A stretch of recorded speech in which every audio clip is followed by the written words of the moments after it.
BJP সরকার বাংলায়। বুঝি ওরা এটা এরকম ছিল।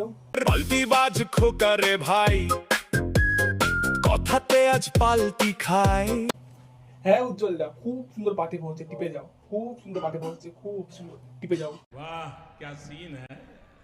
কতই মানুষের সাথে মেশাগেশা করুক, এই বঙ্গমেটা উজ্জ্বলের বাপ ফ্যামিলি রক্তে মাংসে বিজেপি। তুমি কেমন বিজেপির লোক তা আমাদের বোঝা হয়ে গেছে। পাল্টিবাজ খোকা রে ভাই। বাত তো সহি है। শুধু এটা নয় বন্ধু, যেদিন রেজাল্ট তার আগের দিন রাত্রি 1টা পর্যন্ত বিজেপি কর্মীদের সাথে আমরা মিটিং করেছি, আমি ভরসা দিয়েছি। হ্যাঁ তো তোর হচ্ছে বিজেপি সরকার জিতে গেল, তাই না উজ্জ্বলদা? এতদিন তৃণমূল করে এসছে, এখন যেই তৃণমূল জিতে গেছে পাল্টি পাস খেয়ে নিয়েছে, অমনি বিজেপিতে ঢুকে গেছে।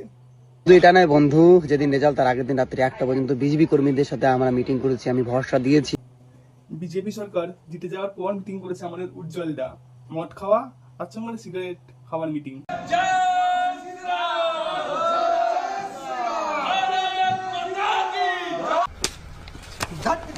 আমাকে চটি যেটাও বলে, আমি চটি চাটিনি। তুমি চটি চাটনি, তুমি পা টিপোছো। পাল্টিবাজ খোকা রে ভাই। যদি চাটতাম তাহলে ক্ষমতার পাওয়ার দেখাতাম, কোনোদিন দেখাইনি, দেখাবো না। আর দেখাসনি তাহলে এগুলো কি তোর শ্বশুর পাঠিয়েছে মেসেজগুলো? এখনই যদি তোমাদের ওই আশেপাশে থানা ফানা যে আছে, পালবাবু অফিসার অনেক বড় বড় লেভেলের আছে, ওদের সাথে একসাথে মানে মানে ওঠা বসা, ঠিক ওঠা বসাটা কি পা টিপে হয় নাকি কোলে বসে হয়, কোনটা? পাল্টিবাজ খোকা রে ভাই। আমাকে কাইন্ডলি তোমার গ্রামের নাম বা তোমার বাড়ির অ্যাড্রেস একটু জানাবে। অবভিয়াসলি তুমি নিজেকে সৎ ভাবো, নিজেকে অনেস্ট ভাবো, এবং সেই ক্ষেত্রে তোমার কেউ কিছু করতে পারবে না এটা তুমি মনে করো। তো তুমি তোমার কনফিডেন্স যদি থাকে, আমাকে প্লিজ তোমার বাড়ির অ্যাড্রেসটা আমাকে একটু তুই আমার বাল ছিঁড়ে আটি বাঁধবি, তোর কোনো ক্ষমতা নেই যে তুই আমাকে কিছু করতে পারবি। কোন জায়গাতে আছিস তুই ভাই? যা, আমার বাড়ি দত্ত পুকুর আছে, কি করবি করে নে।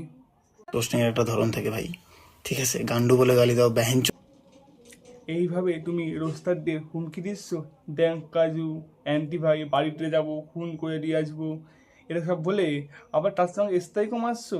মানে এত পাওয়ার, আমরা কি পাওয়ার দেখাবো সবাই মিলে? তারপর রাস্তায় মুখ দেখাতে পারবে তুমি? ঠিক বলেছো। আমার মা অসুস্থ ছিল, তোমরা জানো, দিল্লিতে চিকিৎসা করেছি, সম্পূর্ণ হেল্প করেছেন নিশীথ প্রামাণিক দাদা।